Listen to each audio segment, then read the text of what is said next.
Salam sejahtera di dalam nama Tuhan kita Yesus Kristus. Apa kabarnya buat kita semua pada malam hari ini? Saya berharap saudara tetap dalam keadaan baik, dalam keadaan yang sehat, dan tetap semangat dan berjuang terus untuk bisa menikmati sukacita. Malam hari ini kita akan masuk pada seri yang ke-9 tentang perjuangan untuk mengalami sukacita dalam melihat kemuliaan Kristus, tentu di dalam kebenaran firman Tuhan. Saudaraku yang kasih Tuhan, di malam hari ini saya akan men-sharekan seri yang ke-9 dan sekaligus ke-10 karena itu tidak terlalu panjang poinnya. Yang ke-9 adalah ketika saudara membaca firman Tuhan.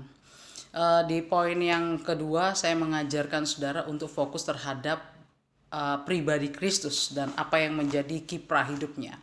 Tapi kalau saudara membaca Alkitab lalu saudara bertemu dengan pahlawan-pahlawan iman, saya berharap di poin yang ke-9 ini saudara cobalah memperhatikan ya biografi dari pahlawan-pahlawan iman. Di dalam Alkitab, di dalam Ibrani pasal yang ke-11, saudara lihat di sana bahwa di situ dituliskan pahlawan-pahlawan iman, mulai dari orang-orang yang tidak terlalu kenal, orang yang kecil sampai orang-orang yang besar yang luar biasa. Ya, di sana dicatat semua dan saudara bisa melihat, dan ketika saudara mempelajari biografinya, bagaimana perjalanan kehidupannya, kemenangannya, bagaimana juga pergumulannya di dalam bahkan pergumulannya dalam menghadapi dosa dan lain sebagainya, dan pada akhirnya dalam pergumulan itu mereka keluar sebagai pemenang. Ketika saudara merenungkan itu, saudara akan menikmati sukacita yang daripada Tuhan. Sebab apa saudara melihat pembebasan di situ bagi orang-orang yang disebut pahlawan-pahlawan iman. Saya beri contoh satu. Bagaimana luar biasanya Habel, walaupun dia sudah mati, tetapi dia masih bisa berteriak memanggil Tuhan. Saudara bayangkan, bukankah itu sesuatu yang luar biasa? Dan coba saudara melihat biografi daripada Habel. Mengapa sampai dia mempunyai hak istimewa, hak suara walaupun dia sudah mati, tapi dia masih bisa berteriak, saudaraku. Suaranya masih bisa menyapa surga. Saudara lihat bagaimana kehidupan Habel.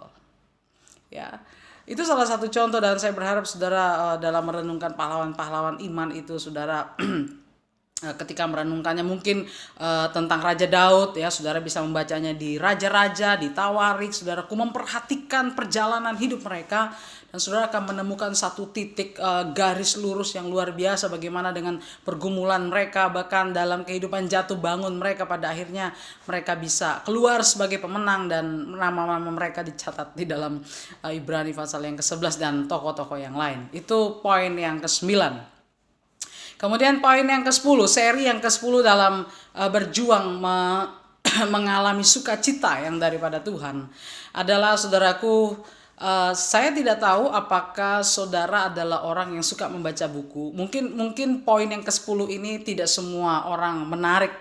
Ini bukan sesuatu yang menarik buat saudara, tapi saya berharap saudara kalau suka nonton, cobalah juga suka membaca buku. Karena ada banyak tontonan yang tidak terlalu membangun hidup kita, cuma menginspirasi, cuma memberikan pengetahuan, tapi tidak membangun roh saudara.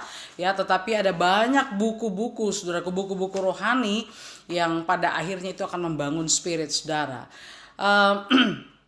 Saudara mungkin suka nonton televisi tentang motivator-motivator, ya. Jadi seri ke-9 dan 10 ini sebenarnya mempunyai kaitan, makanya saya menggabungkannya. Mungkin saudara suka dengan motivator-motivator yang sepertinya menginspirasi, yang sepertinya membuat, wah ini seperti sebuah solusi, sebuah jalan keluar, ya. Beberapa waktu yang lalu ada motivator-motivator yang terkenal, bahkan menjadi favorit Indonesia, saudaraku, setiap tayang, bahkan mungkin dari antara saudara memfavoritkannya, ya. Bahkan kadang-kadang rela lebih baik tidak baca Alkitab daripada tidak menonton motivator itu. Tetapi pada akhirnya, saudaraku, di belakangan hari ternyata kita melihat, mendengar bahwa proses hidupnya tidak seperti yang dia katakan di dalam tayangan-tayangannya. Ternyata proses hidupnya tidak sama, dan dia tidak menghidupi proses kata-kata motivator yang dia selalu tayangkan, yang digemari banyak orang. Prosesnya tidak sama dengan tayangannya, dan pada akhirnya ketika tayangan itu berhenti dan berakhir, yang ada adalah saudara mungkin sebagian kecewa, sebagian biasa-biasa saja, tapi saya pastikan roh saudara tidak terbangun untuk semakin percaya kepada Tuhan.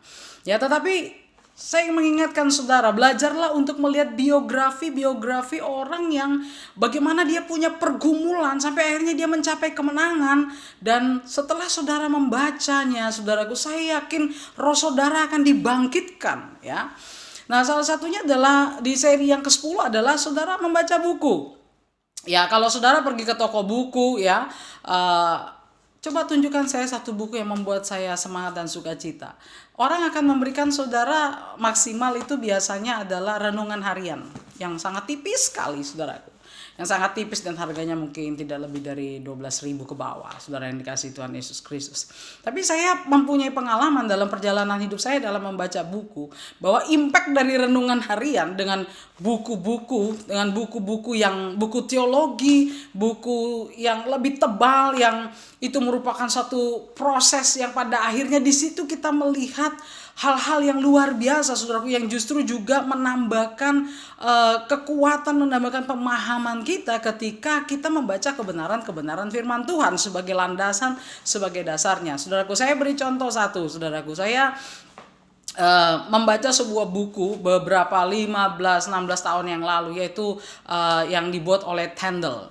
Saudaraku, Tyndale itu adalah orang yang mengarang Alkitab menerjemahkan dari bahasa asli, yang berjuang bisa menerjemahkan ke bahasa Inggris. Nah, saudara tahu, ketika saya membaca buku itu di dalam perjalanan sejarahnya, saya mengerti bahwa ternyata orang-orang pada zaman itu, pemimpin-pemimpin yang menginginkan orang-orang yang merindukan agar Alkitab dapat diterjemahkan ke bahasa Inggris pada zaman itu, saudaraku. Saya kalau tidak salah di tahun 1536, saudaraku yang dikasih Tuhan, mereka mengalami tantangan. Mereka dibakar, mereka dianiaya oleh petinggi-petinggi karena ada penghalang-penghalang dari kerinduan-kerinduan sekelompok atau orang yang ingin menerjemahkan Alkitab itu ke bahasa Inggris dan kemudian pada akhirnya nanti ke bahasa-bahasa yang lain, termasuk ke bahasa Indonesia. Ternyata tidak semudah seperti kita sekarang menerjemahkan seperti Lembaga Alkitab Indonesia. Ternyata tantangannya bukan cuma di bahasa, tetapi memang ada kelompok atau orang-orang dan bahkan petinggi-petinggi pada waktu itu di tahun 1536, ya saudaraku, mereka tidak suka ketika Alkitab itu diterjemahkan dalam bahasa Inggris. Dan saya ketika membaca itu, saudaraku, saya bukan cuma mendapat pengetahuan, tetapi roh saya terbakar, saudara. Roh saya terbakar bagaimana ada orang-orang yang berjuang membayar harga, bahkan mereka rela dibakar dengan sebuah kerinduan agar Alkitab bisa diterjemahkan dalam bahasa Inggris. Saudaraku yang dikasihi oleh Tuhan Yesus Kristus, dan itu cikal bakalnya sampai pada akhirnya Alkitab dari bahasa asli itu mengalami perubahan bahasa sampai pada akhirnya saya dan saudara bisa membacanya di bahasa Indonesia. Tapi ternyata waktu saya membacanya itu bukan sekedar pengetahuan, tapi itu membakar roh saya. Bahwa ada orang-orang yang membayar harga, dan hari ini aku bisa membaca Alkitab dalam bahasa Indonesia. Aku bisa memberitakan firman Tuhan, dan lewat pemberitaan firman Tuhan itu ada 10 orang, 20 orang, bahkan ratusan orang bisa mendengarkan pemberitaan firman Tuhan. Dan itu dimulai dari orang-orang yang rela membayar harga. Dan setelah saya membaca itu, saya mendapatkan sukacita, dan itu mengobarkan jiwa saya untuk berani juga membayar harga.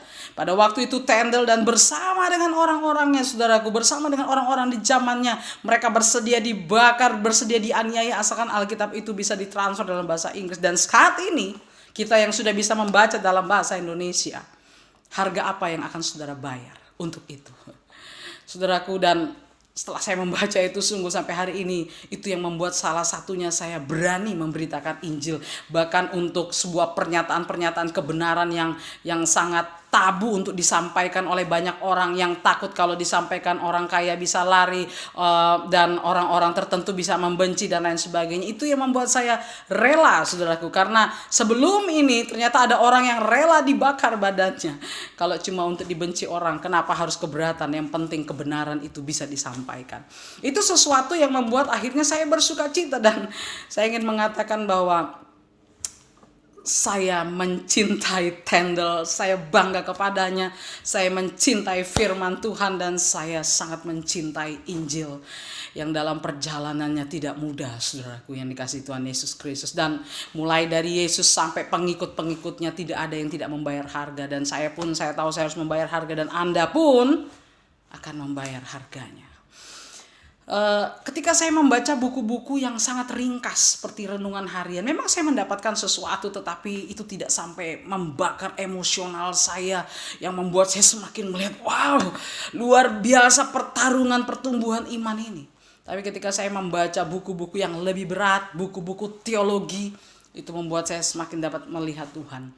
Saya ingin mengatakan buku-buku teologi itu sebenarnya tidak hanya untuk pendeta, itu bisa untuk umum. Kalau Anda merasa kesulitan, Anda bisa sharing dan lain sebagainya, tetapi belajarlah dalam hidup ini tidak selalu yang simpel membuat Anda bertumbuh, ya.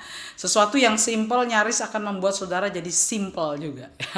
Dan simpel itu kadang-kadang kurang bobotnya. Ya, tapi ini salah satu seri sukacita bagi Anda yang suka membaca buku. Ini satu masukan buat Anda, dan saya ingin mengatakan kepada Anda, kalau Anda lebih suka nonton motivator tapi Anda tidak suka memahami dan menjelajahi biografi seseorang yang menang dalam perjalanan hidupnya, dalam proses hidupnya bersama dengan Tuhan, saya ingin mengatakan Anda adalah orang yang agak rugi, saudaraku, ya. Karena pilihan-pilihan, masih ada pilihan yang jauh lebih baik dari hanya sekedar menonton motivator-motivator, ya. Demikianlah sharing saya pada malam hari ini buat kita semua, dan saya berharap kita tetap mengalami sukacita yang daripada Tuhan dan membuat kita tidak pantang menyerah untuk apapun juga, walaupun mungkin kita mungkin mengalami pergumulan atau mungkin kita juga kurang sehat dan lain sebagainya, tapi saya percaya Tuhan akan tetap memberikan sukacita di tempat dimanapun kamu berada pada malam hari ini. Dan sekali lagi, berjuanglah untuk mendapatkan sukacita yang berasal ketika saudara melihat kemuliaan Tuhan. Dan saya melihat kemuliaan Tuhan lewat buku-buku yang saya baca, dan itu saya masukkan poin yang saya bagikan kepada saudara, bahwa salah satu saya mendapatkan sukacita adalah ketika saya membaca buku-buku pahlawan-pahlawan iman, membaca di dalam Alkitab biografi pahlawan bagaimana perjalanan mereka semua, dan saya berharap saudara juga bisa menikmati itu. Tuhan memberkati kita semua. Besok pagi rahmat Tuhan yang baru dalam hidup kita akan menjadi bagian kita semua. Amin.